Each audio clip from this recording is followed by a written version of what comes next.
नहीं तो आप एक तो आवाज मॉड्यूलेट करके बोलिए और प्लीज डोंट। अगर बहस करना ये हाल है तो फिर कहीं और जाइए। पदेन प्रबंध संचालक को अधिकार है उतना बता दीजिए। मैं 1 सेकंड में बता रहा हूँ सर। तो 1 सेकंड में डायरेक्ट बताइए सर। आप चिल्लाइए नहीं सर। आप चिल्लाइए नहीं। आप direct. I am the responsible officer. ये स्थिति है, ये दादागिरी है सर, ये दादागिरी है।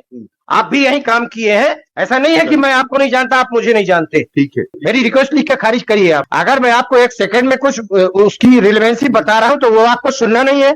आप अपने हिसाब से कोर्ट चलाएंगे। आप सुनिए सर, ये मेरा व्यक्तिगत मुकदमा नहीं है सर, ये पक्षकार के लिए मैं लड़ रहा हूँ। अब पक्षकार को न्याय देने के लिए आप बैठे हुए हैं। It was the government policy and order passed by the Commissioner Cooperative Societies Wide Annexure P1 that the persons who are working against the sanctioned post, they have to be regularized. That policy was forwarded to all the district divisional forest officers to take action for their regularization and appointment, my lord. There is the order of Commissioner that his order will be final, my lord. P1 में ठीक है, जवाब आने दीजिए। नहीं sir, इसमें देखें sir, आपने ही ऑर्डर किया है सर, आपने ही ऑर्डर किया है। I have never been so cast, I have never been provided an opportunity of hearing. और commissioner ji sir, page number 21 my lord. P11 क्या है फिर? P11 is the order by which my regularization has been cancelled, my lord, after 5 years. हाँ है, पढ़िए P11। संरक्षक 9/8/2016। आप ही लोग तो केस लेकर आते हैं। पदेन प्रबंध संचालक। जी सर। पदेन मतलब क्या हुआ? इंचार्ज। जी सर। तो इंचार्ज को अधिकार नहीं है नोटिस? नहीं सर, अधिकार है ना सर, वही तो मैं आपको बता रहा हूँ। अगर प्राइमा फेसी नहीं है तो केस खारिज करिए सर विथ कास्ट।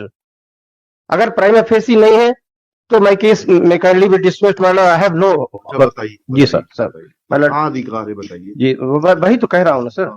ये this was the government policy. This starts from page number 17 to 21 my Lord. आपको रिलेवेंट बताइए। हाँ सर, हाँ इसी में रिलेवेंट में ही बता रहा हूँ सर। पेज नंबर 19 देख लिया जाए। हाँ। इसी प्रकार की अस्पष्टता भ्रम होने की स्थिति में तो कमेटी हो गई। हाँ। आपका नियमितीकरण का आदेश जारी करने का अधिकार किसको दिया है? उसको डीएफओ को है। कहाँ है? डीएफओ को, वही बता रहा हूँ सर मैं। बता दीजिए। जी सर। अब ये जो स्क्रीनिंग कमेटी की कार्यवाही है P2 है, वो देख रहे हैं सर 1 सेकंड के लिए। वो सब नहीं, प्लीज डोंट वेस्ट टाइम। मैं वेस्ट नहीं कर रहा हूँ सर टाइम। मैं हाथ जोड़ रहा हूँ। मैं this case before another bench. नहीं सर, नाराज मत होइए सर, नाराज। आपसे उंगली मत उठाइए सर। आपसे डायरेक्ट सवाल पूछ रहे हैं कि इतना बता दीजिए। देख ले सर। नहीं तो आप एक तो आवाज मॉड्यूलेट करके बोलिए और प्लीज डोंट। अगर बहस करना ये हाल है तो फिर कहीं और जाइए।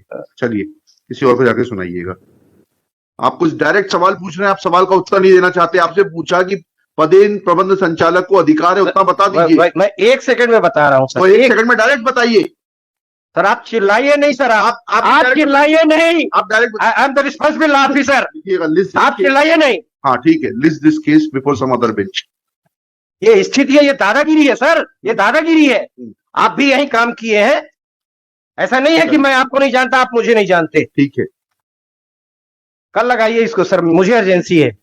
नहीं मेरी रिक्वेस्ट है, मेरी रिक्वेस्ट और लिख के खारिज करिए। मेरी रिक्वेस्ट लिख के खारिज करिए आप। Commissioner is not answering the queries of. नहीं, ये भी गलत है। अगर मैं आपको 1 सेकंड में कुछ उसकी रिलेवेंसी बता रहा हूं तो वो आपको सुनना नहीं है। आप अपने हिसाब से कोर्ट चलाएंगे। आप पूछा कि आप उतना बता दीजिए, उसके बाद आपको सुनने से मना नहीं किया था मैंने। सुनिए सर, ये मेरा व्यक्तिगत मुकदमा नहीं है सर, ये पक्षकार के लिए मैं लड़ रहा हूँ। अब पक्षकार को न्याय देने के लिए आप बैठे हुए हैं। तो आपसे पूछ तो रहा हूँ कि बता दीजिए उतना इशू है। पदेन प्रबंध संचालक को अधिकार नहीं है। वही कह रहा हूँ सर, मैं ऐसा नहीं कह रहे हैं। तो 1 सेकंड सुन ले आप। बता दीजिए। मैं अपने कृत्य के लिए क्षमा चाहता हूँ। मैं तो बताइए, फाइल दीजिए, डायरेक्ट बताइए, बस उतना सा बात बताइए। वही बता रहा हूँ सर।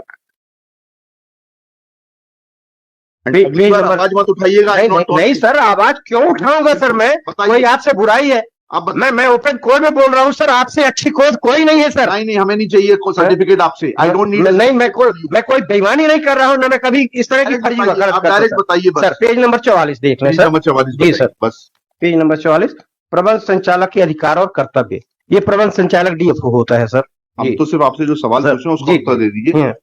प्रबंध संचालक कर सकता है। जी सर। हाँ, अब इसी में है, संचालक मंडल द्वारा स्वीकृत एवं पंजीयक द्वारा अनुमोदित किए गए प्रशासनिक का ढांचे के अंतर्गत आवश्यक कर्मचारियों की चयन समिति की अनुशंसा एवं अध्यक्ष की अनुमति से नियुक्तियां करना। अध्यक्ष ने भी, संचालक मंडल के अध्यक्ष और मंडल ने भी इसको अप्रूव किया है सर। कहाँ है वो अप्रूवल? ये सर अप्रूवल है, कहाँ है? पेज नंबर 61 अध्यक्ष का कहाँ है बताइए? सर। अभी आपने पढ़ा सर जी, अध्यक्ष क्या बताइए? ये पूरे संचालक मंडल का है ना सर ये? अरे भाई अध्यक्ष का बताइए, आप ही ने अभी पढ़ाना क्लॉज। सर ये पेज नंबर 59 थोड़ा सा देख लें सर। 59 बताइए जी, संचालक मंडल की कार्यवाही विवरण दिनांक 7/3/16। ये पूरा संचालक मंडल, इसमें अध्यक्ष भी है सर। कहाँ है अध्यक्ष बताइए? हाँ, पहले ही उसमें है, सुनील कुमार मिश्रा अध्यक्ष। हाँ। भोपाल के प्रस्तावित संघ के सेवा में संघ द्वारा नियुक्त अधिकारियों कर्मचारियों के विरुद्ध यस, जवाब फाइल करिए सर थोड़ा सा और देखेंगे सर। नहीं, इसको ठीक है, ये आएगा सर उसमें क्या है, 3 कर्मचारियों को इनने वो कर दिया है सर। स्टेटस को कर तो दिया और सर बेनती नहीं हो पाएगा। सुनिए तो सर, 1 सेकंड, मैंने अभी एक एप्लीकेशन फाइल किया, उसको देख लें सर। 2 कर्मचारी अभी एज इट इज हैं, 3 के लिए अभी इनने डीएफओ ने ऑर्डर कर दिया सर, मैंने उसको चैलेंज किया। स्टेटस को कर तो दिया है भाई, इससे ज्यादा क्या होगा? अभी रिप्लाई आने दीजिए उनका। चलिए नेक्स्ट केस।